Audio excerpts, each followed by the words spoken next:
Welcome back to the Taste of Sport YouTube channel. I almost said this is probably my third take now, trying not to say the Taste of Sport podcast or the Richard Heisman podcast because I was doing that podcast for longer than I was doing YouTube videos. But anyway, we're back now. You get to come back to my ghetto setup compared to what you were used to last week when you had Luke's New York Giants video. We had a green screen, the proper mic, and cuts in between edits and stuff. And now you're just with me with my bedroom and my AirPods and my iPhone recording it.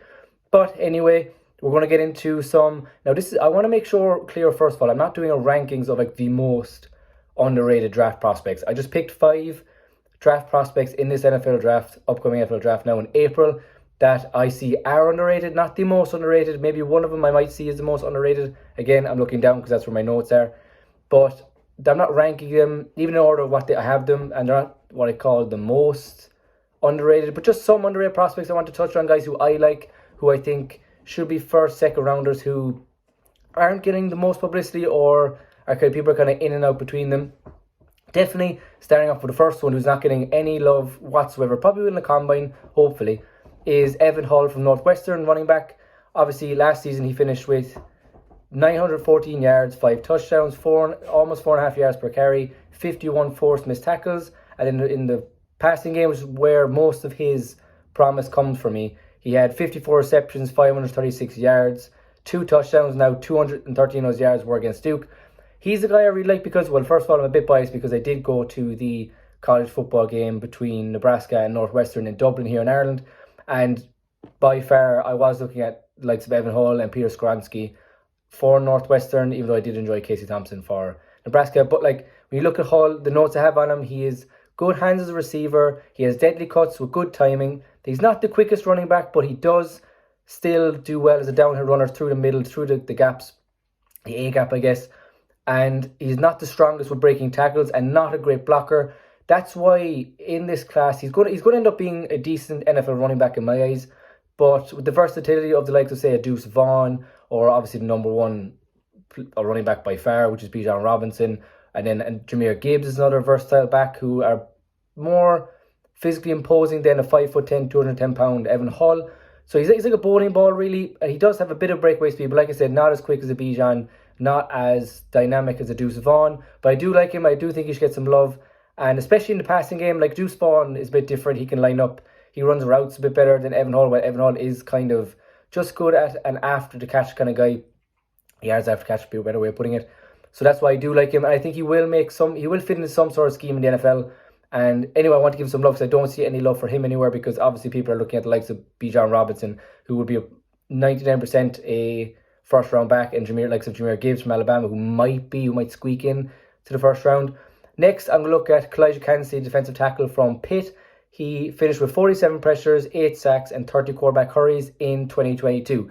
He is 6 foot, 280 pounds, and that's where most of his issues come from with NFL scouts. With any scouts really, his size makes him too small to be an inside, to be either a nose tackle or even a guy over the guards mostly. He's 6 foot, he's 280 pounds.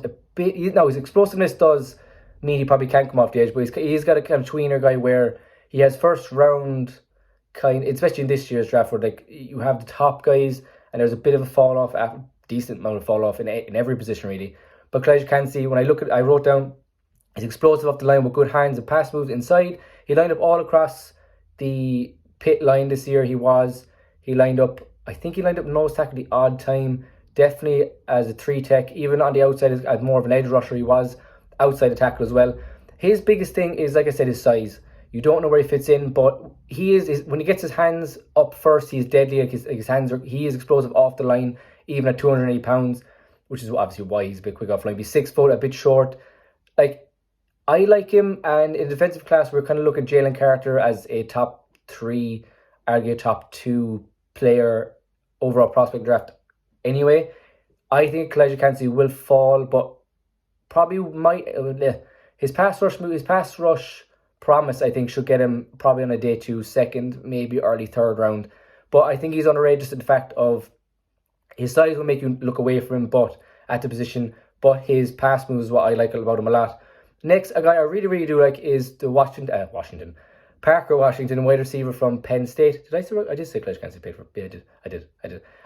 Wide receiver Parker Washington from Penn State finished with 46 receptions, 611 yards, 2 touchdowns, 13 yards per reception, and 291 yards after catch. He didn't play much last year, didn't get many targets either in the Penn State offense, but he 5'10", 215 pounds as a slot receiver. I have it written down here, thick size, so he's hard to tackle as a slot. He isn't the most athletic or the quickest, but he still has playmaking ball skills. When the ball's in his hands, he is an after the catch kind of guy. He is a decent route runner. I do like the fact how aggressive he is at a catch point. Like you do see, like I said, he's not the most athletic, but you do see him making these outstretched catches where his hands are just so good. He's one of the best hands in the draft, in my opinion. And then obviously he's a dynamic punt returner. You see in bits and bobs throughout the year of him being hear the dog dragging himself under the bed. I do like him as an overall prospect. The main thing I like about Parker Washington, again, is his size. He is I think he's the biggest weight-wise in the wide receiver class of the slots, definitely, because I think obviously Quentin Johnson is a bigger size, probably the only real X receiver there physically. But it's his size and his playmaking ability and how much I like the way he is at the catch point. That's my main thing, is thick, good ball skills, and his hands. I really like his hands. Next, I think I spent enough time in Parker Washington. And again, like this wide receiver class is very slot heavy, so he's a bit different to the other guys where he's a bit stronger, a bit thicker. Next, I will go with Darnell Washington, a tight end out of Georgia. The freak of size-wise, 6'7", 270 pounds. He may as well be an offensive guard at this point. He's, like last year, 28 receptions, 454 yards, just 2 touchdowns. He was more of a running pass block. He played more pass blocking reps than he did receiving reps. Underrated in the sense that I think he could be used more than what people see him as, just a 6th offensive lineman, because athletically you saw him jumping guys. He where's the what have here? Snaps enormous, maybe underused behind Brock Bowers obviously, but is extremely great gifted athlete. Could develop incredibly, but is already a great blocking tight end. He will come into why you have Michael Mayer's probably undeniably the wide receiver 1 because of he's a decent pass blocker, but he's very reliable in the pass game. Then you have the likes of Laporta, you have Kincaid, you have Luke Musgrave. So I don't know where Darnell fits in there in the sense that people view him as pretty much just a pass blocking tight end, like an extra, a 6th offensive lineman. But I think his athleticism, if you're into a good scheme where he can shed, kind of ghost block and kind of go out for a screen or something, I think he'd be it with the right coach. I feel like he's underrated in the pass game, where his athleticism and his pure, like his wingspan is, like his catch rate is bigger than anybody in this draft pretty much. So that's why I like him a lot, in the sense that he almost has untapped potential, even though he's at starting tight end pretty much out the gate with the fact that he is a 6'7", 270 pound tight end. So I really like Darnell Washington. And then obviously Brock Bowers will be talking about next year because that's different. But that's kind of, when you have a generational talent in my eyes, like a Brock Bowers, a tight end, it's hard to be a Darnell Washington. And last but not least, I would have worn their jersey, but I don't actually have a Boston College jersey, sadly. Never got around to doing it. Is Zay Flowers, wide receiver from Boston College, who underrated in my eyes, where I think he is the best overall playmaker in the wide receiver class last year.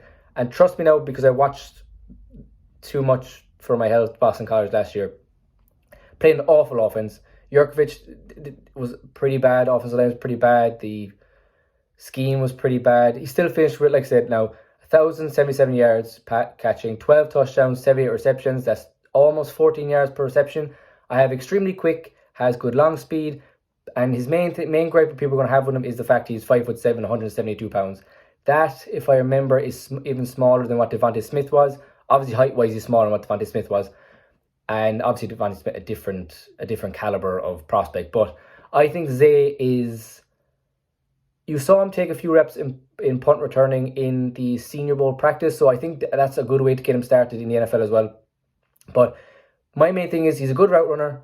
He did have his drops are a bit worrying, but I think you can teach that. It's the physical speed and playmaking ability where there's a few plays you see last year where he would make 4 or 5 guys miss on one play, and he can be used. I would like him in the likes of, I know it's going to be probably very stereotypical, but throw him into a Kyle Shannon type offense or a Mike McDaniel style of offense where you see what they're doing with the likes of Tyreek Hill and Jalen Waddle. Again, different caliber receivers, but in the sense of speed kills. And I don't think anyone is as quick. Now, the likes of Jalen Hyatt might be faster overall in long speed than Zay Flowers, but I think he's the shiftiest and quickest wide receiver, because the difference between quickness and being fast, if you know, you know.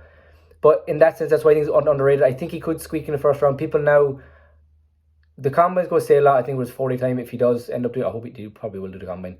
If he does the 40 time, where he's not going to jump out of the gym, but he is good at athletically.